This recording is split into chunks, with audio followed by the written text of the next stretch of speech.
Oh my god, hey! Welcome back to my Stager YouTube channel. If you are seeing my face for the first time, my name is Mickey Joe and I am obsessed with all things theatre. I just got back from 6 days at the Edinburgh Fringe Festival, which is a world-leading theatre festival happening in Scotland in the month of August. I saw 37 shows in the 6 days that I was there, and I'm going to bring you my reviews for some of those shows today.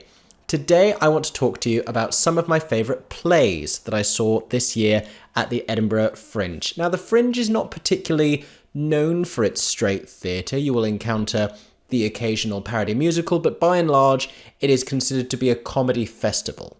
And some of these were definitely comedy plays. The way I've categorised these shows are theatre that was generally delivered without music, which is not really a strict definition, but I had to group these videos somehow. So these are shows that generally resembled plays, and this is going to be my ranking. So while I was at the Edinburgh Fringe, by my estimation, I saw 12 different shows that generally come under the umbrella of play. I have put them in my order, and we're going to count backwards from my least favourite, that I gave a 1-star rating, to my favourite, which I of course gave a 5-star rating. If you enjoyed today's video and would like to watch more of my YouTube theatre reviews, make sure you have subscribed to my Stager YouTube channel down below. And if you really enjoy the video, feel free to give me a super thanks down as well, because my Edinburgh Fringe trip was expensive and I'm hoping to be able to write some of that off. Now let's get into the reviews.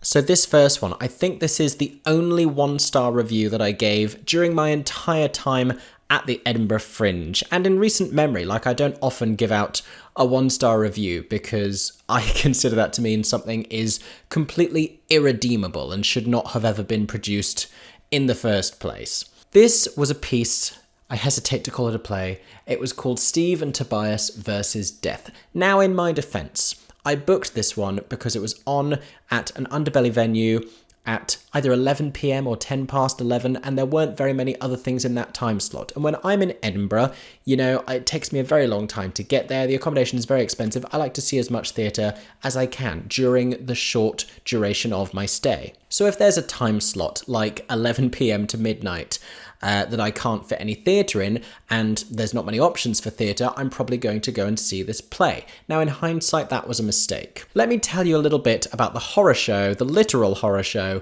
that was this performance. So this is a post-apocalyptic, or I guess mid-apocalyptic storyline about two teenage brothers who, their mum has started turning into a zombie, and then zombies are coming into their home from outside. They're living through a zombie apocalypse and sort of dealing with an absent father figure and issues that they've never really resolved between themselves, and one of them being slightly older and becoming the man of the household. If any of this sounds at all deep and meaningful, it absolutely wasn't, and I'm probably foisting more meaning onto it than it actually put across. The main problem with this was that the dialogue was improvisational. It was literally devised on the fly. And I don't know how they perform the same plot every night and manage to improv different dialogues. Presumably there are certain markers within the show, like the arrival of a new zombie character, that moves them along, and there are certain plot points they always have to go through. But it was definitely improvised. You could tell from the way they were interacting with each other. The one mum zombie character who was silent but just spent the entire thing tied to a pole and trying to use her feet to pick up and eat a bowl of mashed potato while other zombies were coming in. It was just bizarre. What took it from bizarre to genuinely difficult to watch and sit through was the screaming. My god, the terrible screams. All of these zombie characters just screaming these blood-curdling, horrifying, guttural screams that are sure to damage their vocal cords, if I'm thinking like a professional here. In this venue that's like an arch of exposed brick, so lots of reverberating, just piercing right through, a genuinely very unpleasant experience to listen to these zombie screams and these characters shouting at each other. It was just agonizingly difficult to sit through. At various points, I considered leaving early. I'm not above walking out of a completely uncomfortable experience. Life is too short, and I value my own time too much to put myself through something that I am enjoying that little and that I have that little faith in turning around and improving. However, there was a pre-show announcement that if you attempted to leave during the performance, they couldn't guarantee that you wouldn't run into a zombie attack, because that was the entrance that people were using to come into the house that was the playing space. Now, I debated the zombie attack. That's how badly I wanted to leave this show. Parts of it were almost funny. I couldn't tell you that I laughed even once. There were parts of it I hated less than other parts of it. But the problem is, when you're trying to come up with this dialogue and these banter between brothers who are hurling insults at each other and you're just riffing on the same one concept. The younger brother was played by a clearly older guy who had a moustache, and so the older brother kept making jokes about the fact that he had a moustache. It was just incredibly juvenile. It was the kind of thing that you would expect to see in like a year 7 drama class, where they're just enjoying people laughing at them for making juvenile jokes and throwing insults at each other. It wasn't at all compelling. Other people in the audience were laughing. It kind of seemed like the kind of laughs that people in on the joke were having. I didn't understand where the jokes were coming from, nor did anyone on the right-hand side of the auditorium, but at least half the audience seemed to have enjoyed it. But this particular play was not for me.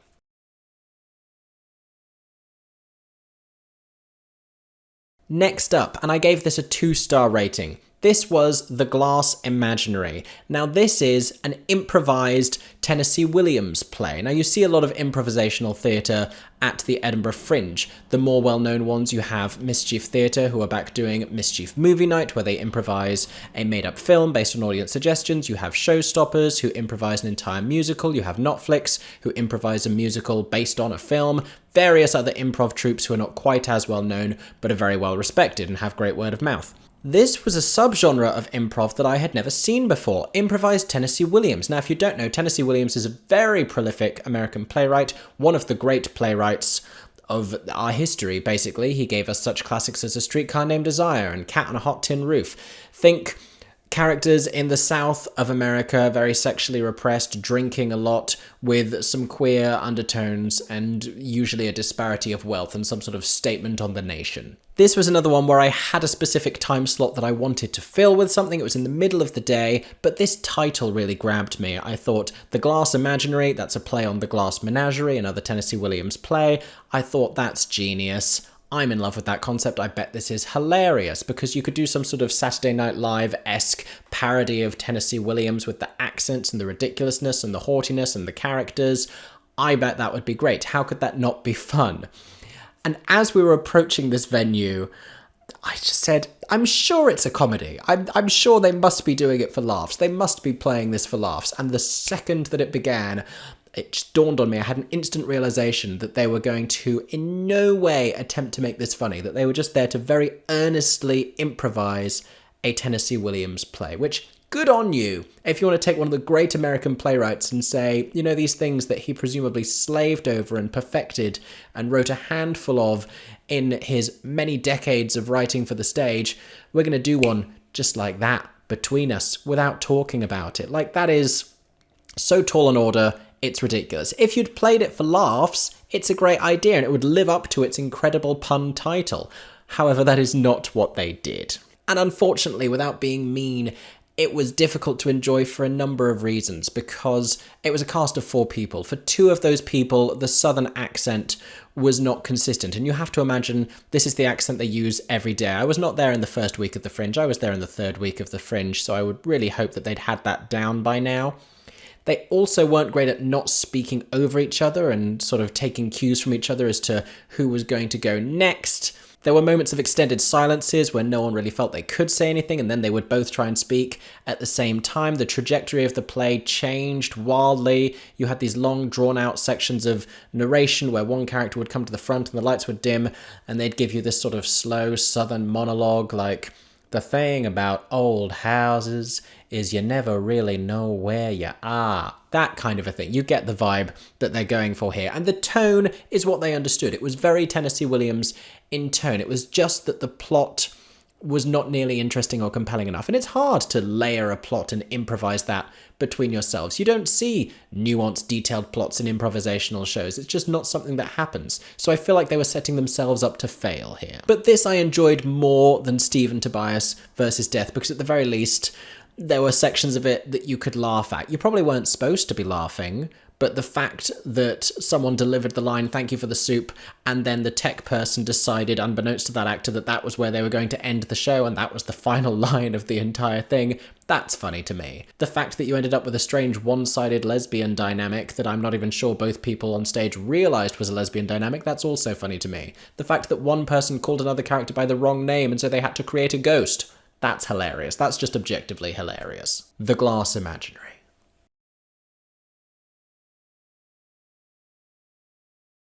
Next up, this was another 2-star review from me, and this was a National Theatre of Scotland play, and just with that branding, I was expecting big things. This was called Exodus, and this was a comedy that spoofed modern political perspectives on immigration, with a Home Secretary character who was very ambitious, and the sort of political puppet master who was behind her career trajectory, as well as a couple of other supporting characters. And I say this was a parody. It ran quite close to the current situation where you have this Home Secretary who has very staunch and very aggressive beliefs on immigration policy, who definitely resembled an existing politician.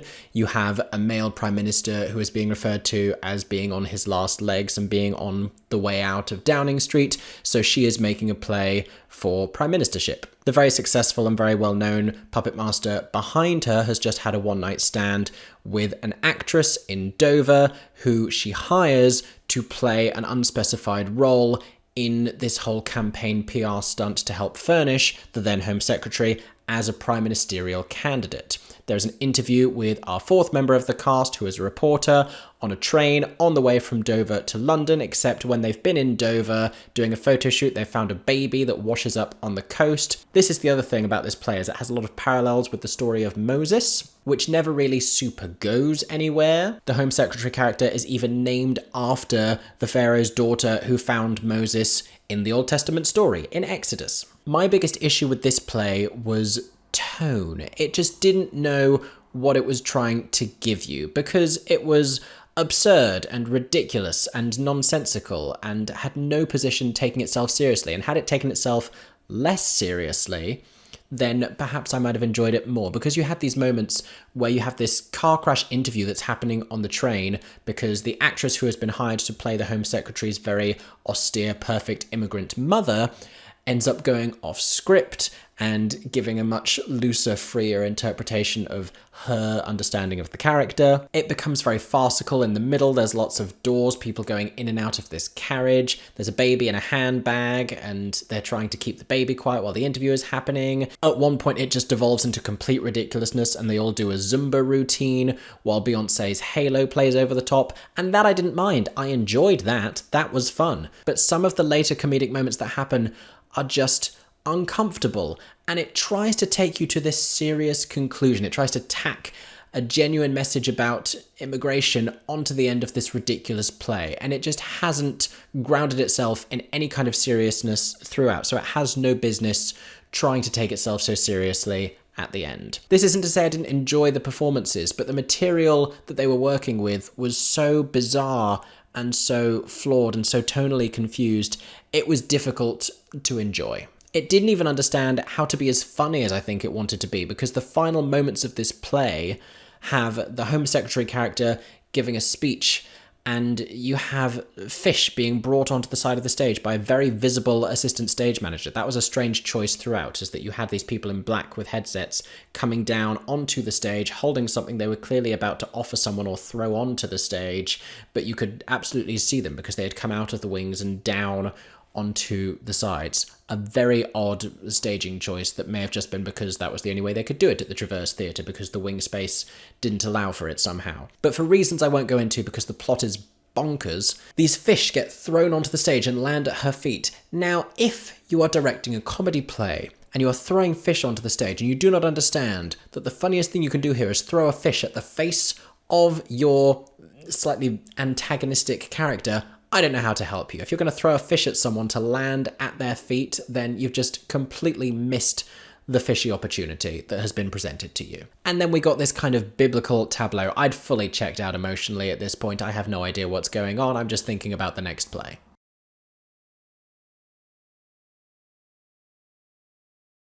We're up to my 3-star plays now, and this was actually the very first thing that I saw when I arrived in Edinburgh. It was a Payne's Plough production at the Roundabout venue in Summerhall, which is one of my favourite venues at the Edinburgh Fringe. I have never seen a show I have disliked there, and that was still the case for this. I wouldn't say I disliked this play, I would just say that it has more that it could do to live up to its potential.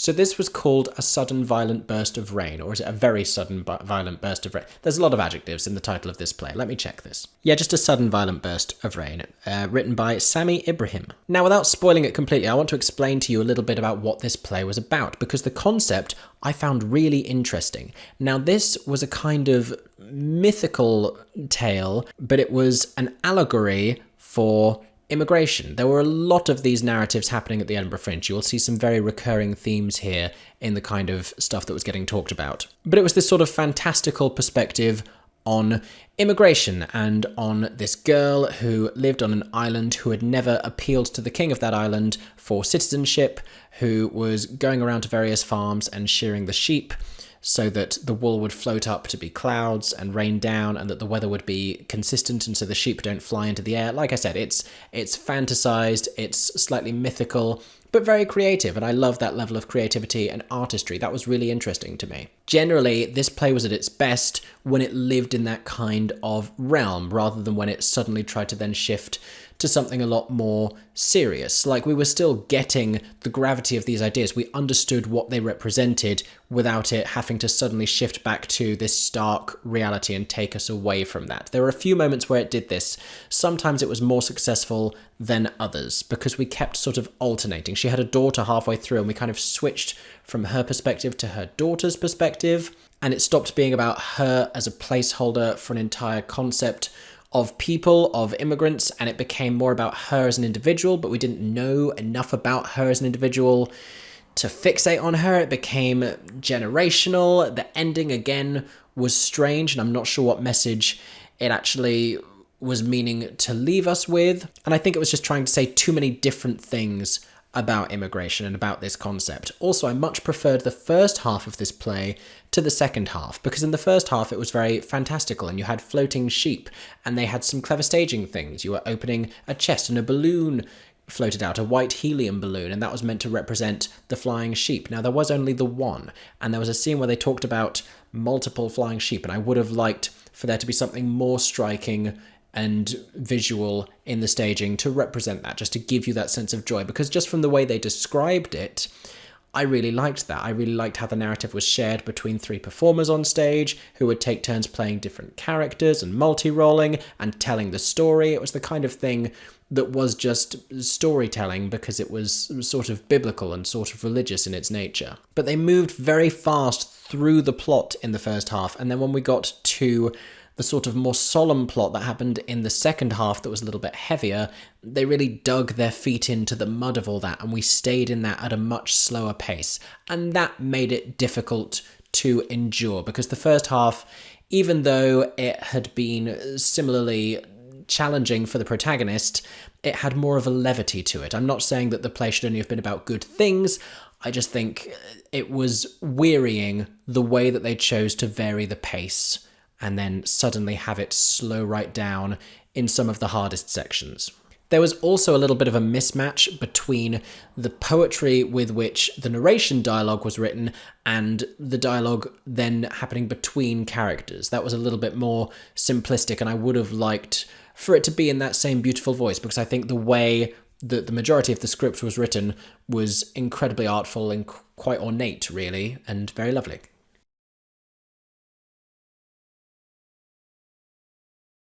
Next up, another 3-star review. This was a play by Tim Walker called Bloody Difficult Women. Now, this was a political play, a serious political play, based on real events that Tim Walker actually had the capacity to be privy to in his position as a journalist at the time.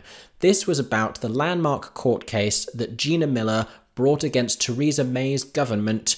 It has all to do with Brexit, and it was in the early days of Theresa May's appointment as Prime Minister. This had to do with when Theresa May planned to trigger Article 50 without first putting it to a parliamentary vote, and Gina Miller and various others sought to prevent that from happening with a legal suit.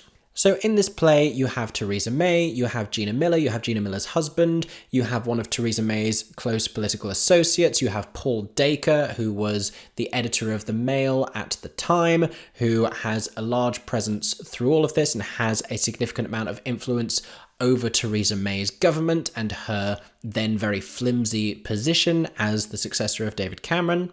There is much talk of the then Foreign Secretary, who is the now Prime Minister, but he doesn't actually feature in the play. There is another character as well, in fact 2 other characters, played by the same actor. One of them is the young assistant of Theresa May's political associate, and despite belonging to the Conservative Party, he has his reservations about Brexit, and he also plays a sort of a young columnist at the Daily Mail who works with Paul Dacre. And it was definitely an interesting play. I enjoyed watching it. I feel like I learned a lot of things about it. I don't think it was specifically about Gina Miller, nor was it particularly about Theresa May. Of the 2, it did a much better job of humanising and giving more depth to Theresa May. I thought she was quite fairly treated by it and explored as a character. Gina Miller was this sort of cold legal caricature. We didn't get to know much about her at all. Even though she was delivering this reasonably heavy-handed exposition about her past, we didn't really get to understand her motivations because there was no sort of passion or will written into her character. You didn't understand why she was making the personal sacrifices she was making in order to put this through, other than what she was telling you, which is that it was just about the principle and it was about democracy, but you didn't understand why that mattered to her. That wasn't conveyed enough. The portrayal of Theresa May was not exactly like Theresa May. The voice was not particularly reflective of Theresa May's actual voice. You have to be very careful, obviously, when you're casting things based on real-life figures in very recent history. I also wouldn't say that the writing for female voices was perhaps as nuanced nor as accurate as the writing was for male voices. The most interesting and intriguing characters in this play were Hugh and Paul Dacre. At various points, it seemed to be more about Paul Dacre's career at the Daily Mail more so than it was about either of these women. It also took far too long to bring the 2 of them together. That's what I understood the play was going to be about in terms of the synopsis that I had read and the marketing of the poster with these 2 female faces and it being called Bloody Difficult Women, which Theresa May's character said a lot because you know how much women love to refer to themselves as bloody difficult women. But they only met in this imagined scene that happens right at the end of the play, and it was just a way of the 2 of them to share their perspectives. They weren't really having a conversation. They didn't really engage with each other or interact particularly. They just spoke at each other about their different perspectives on this issue that had historically tied the 2 of them together. It reminded me of The Audience, but what's so great about The Audience is the interactions that you see between the Queen and her various prime ministers through the decades. Now, obviously, all of this is imagined and just based on limited understanding that Peter Morgan was able to obtain about the palace during those years, and I'm wondering if Tim Walker felt too tethered to representing absolute truths in this play, that he didn't want to fictionalize a certain amount of it to provide a more compelling dramatic narrative. Also, in terms of Brexit plays, I'm sure there are more interesting stories we could be telling. Nothing fascinating really happens here. One thing I did like from a staging perspective is there was a whole tray of drinks that people would take from gradually throughout. Like if there was a scene where people were having tea together, they would go and get cups of tea from the tray, or later there would be glasses of sherry or gin and tonics and things. And I've seen too many plays, especially at the Fringe, where people will mime drinking. The Glass Imaginary was a terrible one for that because, of course, Tennessee Williams, so they were drinking constantly and smoking and lighting each other's cigarettes and dropping them on the floor and all the hand gestures. They may as well have been voguing in Louisiana. Not Louisiana. I'm terrible at geography. But I liked that Bloody Difficult Women had actual drinks to use as props, because it was another one where it was the kind of scenes and locations where people would always be drinking. Sensible choice. They also had screens behind them. I liked that until the screen stopped working and we got an error code in the middle. That was slightly uncomfortable.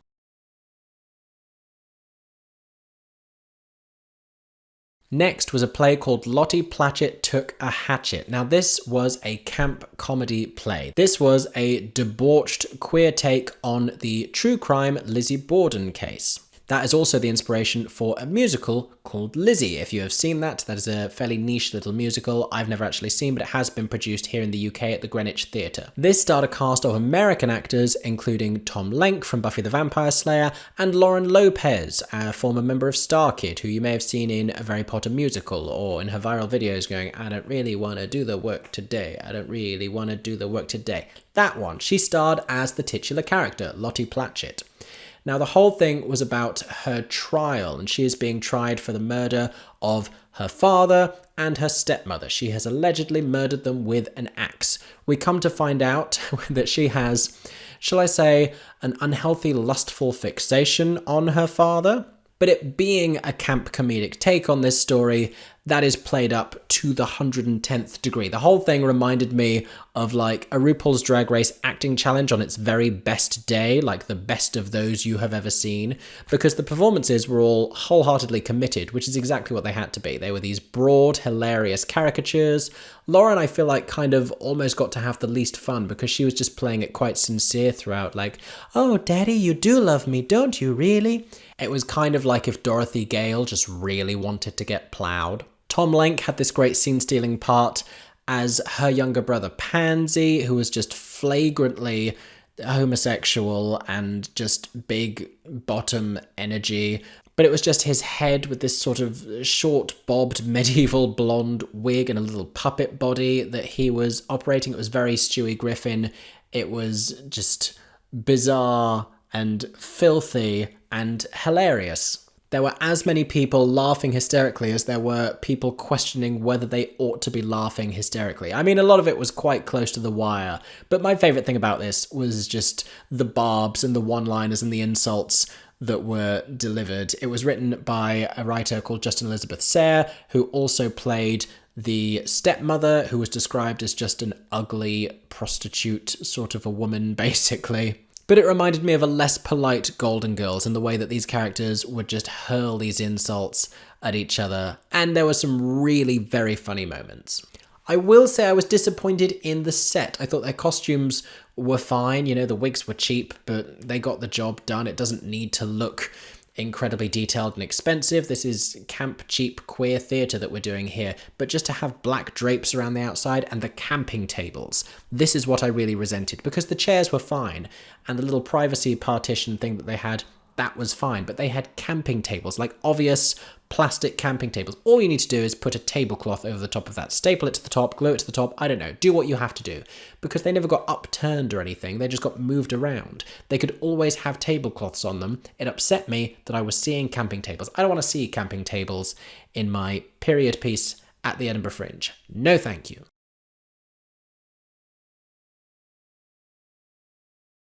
Next, we're moving from the 3-star reviews to the 4-star. This was a play called Cassie and the Lights.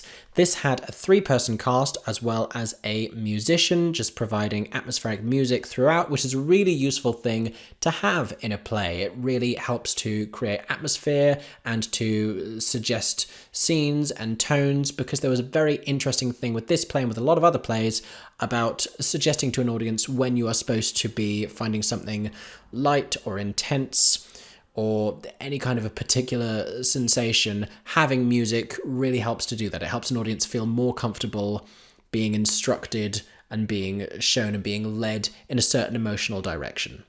The way that this play began with the characters greeting you and obviously playing very young children, this was very cute, this was very sweet. I liked the set design. They began with this little TED talk about stars. It was very clearly suggesting things that had metaphorical value about the 3 of them as sisters, because it was talking about trinary star systems, I believe. I'm not that great at science, but I'm pretty sure that's what they were talking about. And so the relationships between stars and those systems would clearly have a metaphorical relevance for the relationship between the sisters in the play. And it was all about these sisters who were entering the care system. One of them is a little bit older and has aspirations of becoming a young carer responsible for the other 2, and has a little bit of PTSD perhaps around the departure of their mother, who clearly was something of a neglectful parent. This story definitely goes to darker places than I was expecting it to. The lead performance was fantastic and allowed the performance of the 2 younger sisters to be a little bit more endearing and charming and sweeter because it was the lead performance of the older sibling that really grounded the thing. There were some very charming moments in this. What was a really interesting choice was before some serious scenes and some particularly emotionally heavy scenes, one of the characters would pause and speak to the audience and say, this is about to be a really difficult scene, but I know we can all get through this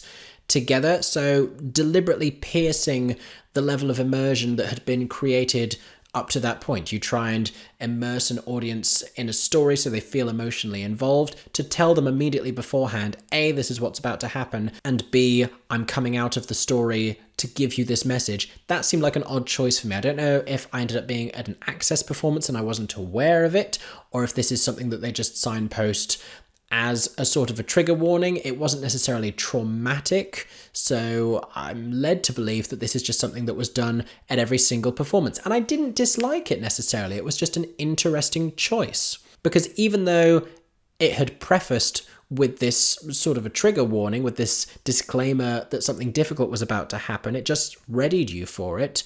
And you were still emotionally involved in the subsequent scene nonetheless, because the writing, the performances were very good.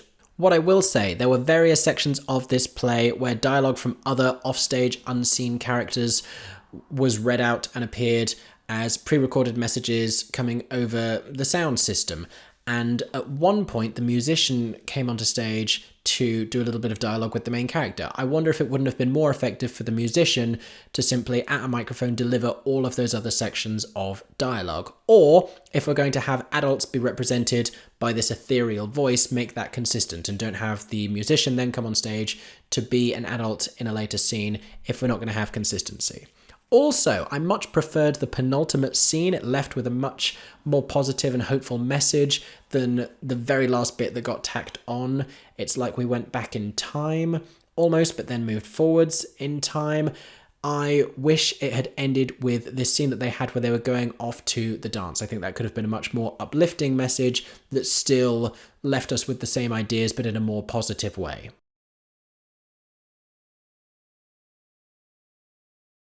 Another show I gave a 4-star review to was Happy Meal. This was written by rising queer theatre maker Tabby Lamb, who is a very prominent voice in the trans British theatre community. What I love about Happy Meal, this is a story about two trans characters. You have a trans man, you have a trans woman, and it's a love story that's unashamedly euphoric and uplifting. And they both come to terms with their gender identities throughout the course of this play. It charts their friendship with each other over, I'd say, upwards of a decade, various years at least. And so there are emotionally more challenging moments for them throughout this, but it doesn't confront you with the kind of trauma that queer narratives often do within theatre and that trans narratives often do within theatre. It's not a traumatizing coming out story from that sense. It's not about hate crime. It's not about death. It's not about disease.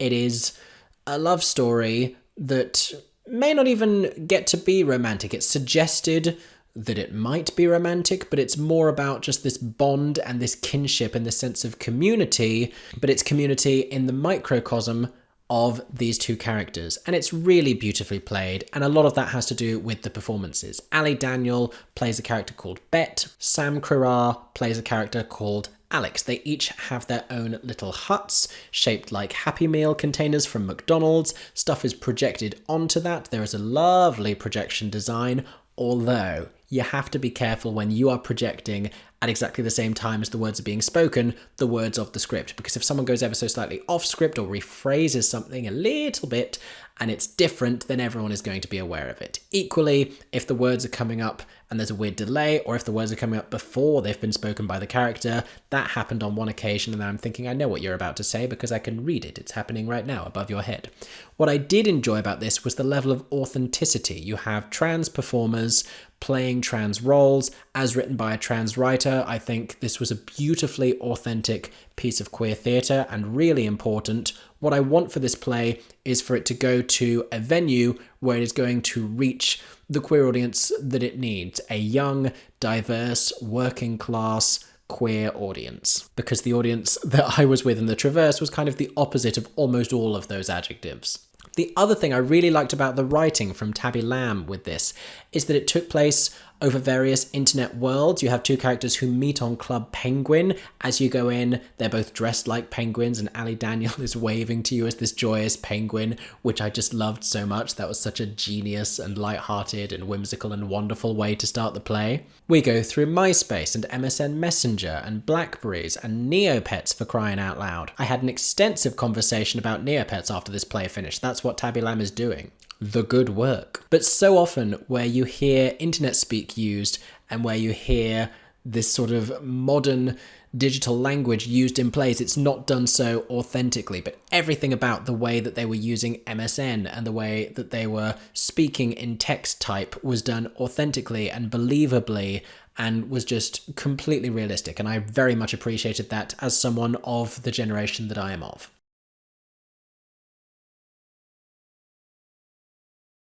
Next was another 4-star review that was almost a 5-star. I will explain to you why it didn't quite meet those criteria. This was 1902, and this was an immersive piece of theatre at the Leith Arches. This was a decent walk out of Edinburgh. It was actually a 2-act piece with a little interval in the middle, and it was set up in this sort of makeshift pub. You could order drinks. It was split level. There was a musician, and the audience was seated in a sort of a 1-row deep circle around this table where a group of friends gathered, and they were very excited that they had tickets to an upcoming football final. I am not the most knowledgeable person about football. I may in fact be the least knowledgeable person about football. My name is not Mickey Joe Football, for good reason. But I feel like I've learned a lot about Scottish football this week. They were supporters of the Hibernian, I believe. Someone will correct me in the comments if I've accidentally done a blasphemy there. Luckily, this was the day I wore green, which I'm given to understand was the right decision. I don't know. But it was very laddie, it was very raucous, it had a lot of energy, it was very fun at the beginning, and then you came to find out things were happening in the plot that would take a turn for the slightly more serious, to do with gang violence and family grudges and drug dealers and mob bosses, and it became quite intense quite quickly, and you had these very violent altercations, and it became a little bit Trainspotting-esque, but happening right in front of you. So someone is bursting in and threatening someone inches away from your face, and someone is getting fake blood all over their face, and it's flipping round, and you're getting some of it on your dungaree shorts. That was me. I was wearing dungaree shorts. And it's amazing to see that kind of visceral, intense performance being given so wholeheartedly and right in front of your face, but it didn't really let up, and I feel like there could have been more rise and fall of the levels of tension throughout. It just sort of simmered at this consistent level of high tension, and that made it difficult to enjoy. I'm all for giving myself over to an immersive experience, but I felt like I had to be on my guard a certain amount, because they were fighting and throwing themselves around very close to audience members. You didn't feel completely safeguarded in that environment, not completely. I would still recommend that everyone goes and sees this, because it's an incredible piece of theatre, and I think it has the definite potential and viability to connect with a lot of football fans and a lot of people in its local community, where it is currently in Leith, who wouldn't necessarily consider going to the theatre, but who can relate to this story and be impacted by this piece of theatre, and I think it will surprise a lot of people.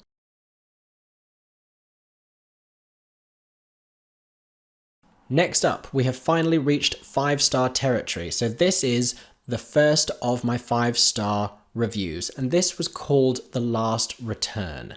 This was another play I saw at the Traverse Theatre, and I'm not even sure how to describe the plot of this one.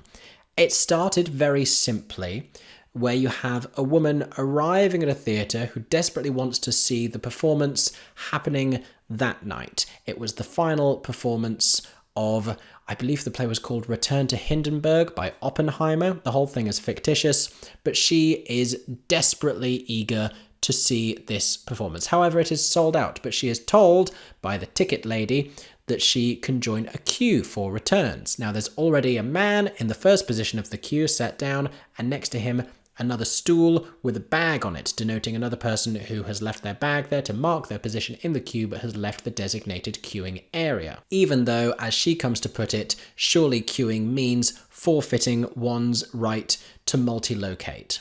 The language used, especially by her character, throughout this play, which is written by Sonia Kelly, is just a genius. The way that she uses all of these technicalities to talk about the specificities of queuing and the concept of queuing. Only a British theatre production could make a piece of theatre about the politics and the social economics of a queue, of a very simple queuing system. But more characters arrive. The whole thing goes from this very mundane and this very slow but consistently wonderful and charming pace, and the stakes just get steadily higher and higher until we end in this completely absurd finale that I'm not going to spoil for you, but how we got to there from the beginning seems completely ludicrous, and yet every sidestep that it made along the way was justified and made sense. It was a hilarious piece of theatre. It felt very Scottish in tone. The more Scottish written plays I see at the Edinburgh Fringe, the more I come to understand this sort of, even if they're very seriousness, there's almost always this layer of absurdity and bizarreness that seems to come into it. I don't mean to make any kind of swooping generalisation there, it's just something that I seem to see happening repeatedly in Scottish written plays that I don't feel like I've encountered nearly as much in English written plays. But the way that the power dynamics between the characters worked, the way that each character's backstory was delivered, the way that the dynamics changed subtly but notably throughout the course of this play, it was just very clever writing. It was like scene study almost. Everything that was done was expertly done, and the fact that we could care this much and there could be this much tension built up about a series of stools representing a queue for returned theatre tickets, that was wonderful to me. I do think, again, when we had a serious subplot about, you guessed it, immigration, tacked on to the end of this play, that it was slightly unearned in its gravitas because everything prior to that had been, absurd comedy. It came as something of a surprise, and it wasn't quite at place with everything else. But I appreciate the value that it placed in delivering this message and trying to say something with this play rather than just having excellent writing about a queue.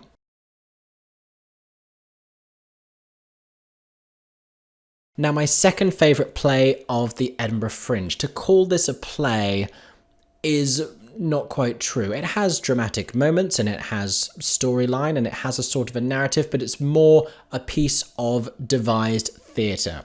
And this was a piece called Blanket Ban. This was made by two exceptionally talented Maltese theatre makers, and it was about Malta, their beloved home nation, and the blanket ban from the Maltese government on abortion under any circumstances that is somewhat out of step with the rest of the country's otherwise very progressive, very tolerant, world-leadingly liberal legislation.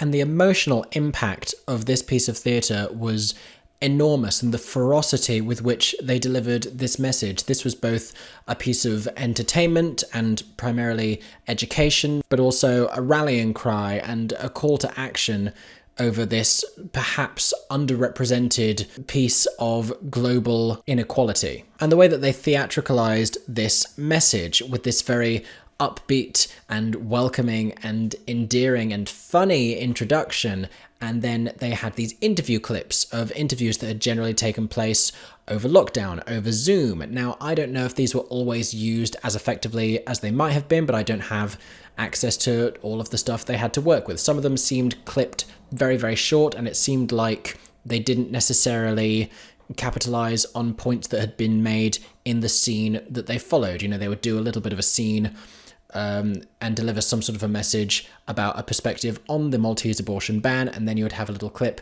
from a gynecologist or from a Maltese journalist or from a professor or from an actual victim of medical indifference and negligence in Malta. And it seemed like these could have been placed differently to capitalize on the points that were made and carry that message through from scene to scene. It seemed a little bit arbitrary that we would have a scene and what that message would then say. But the emotional impact of it was a gut punch nonetheless. You had these various different vignettes in these different theatrical styles. Some of them were more traditional forms of storytelling, delivering a traditional narrative.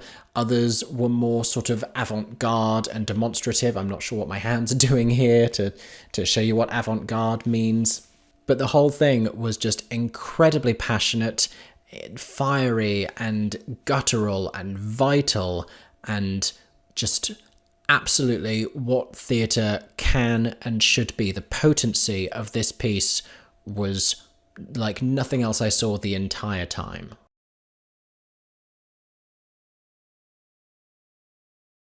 And the number one, a 5-star review for my favourite play of the Edinburgh Fringe.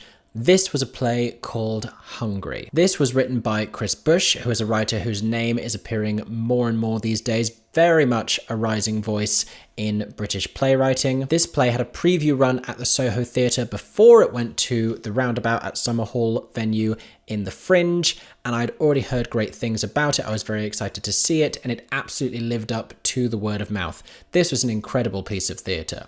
It reminded me in many ways of the play Constellations, because we move alternately through different time periods, except in this one, it's just the two timelines. It's more like the last 5 years in some ways, except the other timeline we keep swapping to is just the one moment.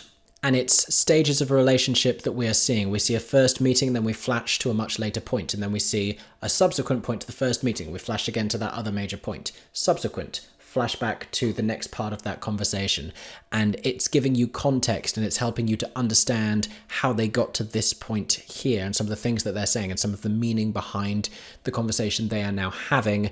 It's helping you to understand where that is coming from. But it's the dynamic between these two performers that was absolutely incredible. That they have been able to develop this in such a short time. I have rarely seen chemistry like this on stage. They were completely believable as lovers, the fire, the passion, the occasional animosity between them, but also the warmth and the genuine connection. It was palpable and it was wonderful, and it's what made this play so brilliant. The writing by Chris Bush was wonderful. The way that affection was written, the way that this sort of class narrative was built into every level of their conversation and every level of characterization without either of them feeling like caricatures of their particular class backgrounds, and without it being this very obvious class situation, because you had this class divide even though both characters ostensibly weren't necessarily born into wealth. And the way that that was interpreted was through food, because they meet professionally. One of them is working shifts as a waiter, and the other one is a chef in the kitchen. And so they have an inherent power dynamic that very much shifts by the time you see them in this other time that we snap to. It's interesting to see how you get there. But the way that food is spoken about and written about is hilarious and fascinating and powerful and meaningful. I've never seen food talked about like this or used like this in a piece of theatre, and it's genius. And I never would have thought that a play like this could even be considered. The mind of Chris Bush is amazing to me, and the product that's been achieved here, really quite simple. It's not a groundbreaking piece of theatre, but what it does so effectively, and it does so well. I am desperate to see this again. I'm hoping it will absolutely have some sort of future life. This is the play I would love to see go to the new at Soho Place venue in London, because it was brilliantly staged in the round. It was intense. It was vital. It was great to have audiences watching this on all sides, like a boxing match of love. I cannot say enough great things about this play, and it was my favourite play of the Edinburgh Fringe. So those were my thoughts on all 12 plays that I saw this year at the Edinburgh Fringe. There were various others that I would have liked to have gotten to, and for various reasons I wasn't able to. There are lots that have had very good reviews. I may even not have made it to the great play of the Edinburgh Fringe this year. If you saw any of the plays that I've mentioned in this video and would like to talk about them down below, share your thoughts about those. I would be fascinated to hear. Also, if you saw a great play at the Edinburgh Fringe this year, or a not so great play at the Edinburgh Fringe that I didn't mention in this video, let me know about those as well. Thank you so much for watching this video. I hope you enjoyed. If you did, make sure you have subscribed to my Stagey YouTube channel because I have 2 more of these review roundup videos coming this week. One of them about musicals and the other about one-person shows. Both very exciting and I cannot wait to tell you about them. If you enjoyed today's video, please feel free to give me a super thanks down below. That really helps me as a content creator. Or you can head to patreon.com/MickeyJoeTheatre to gain access to some exclusive photo and video content. I hope that everyone is staying safe and that you have a stagey day. For 10 more seconds, I'm Mickey Joe Theatre. Oh my god, hey, thanks for watching, have a stagey day. Subscribe!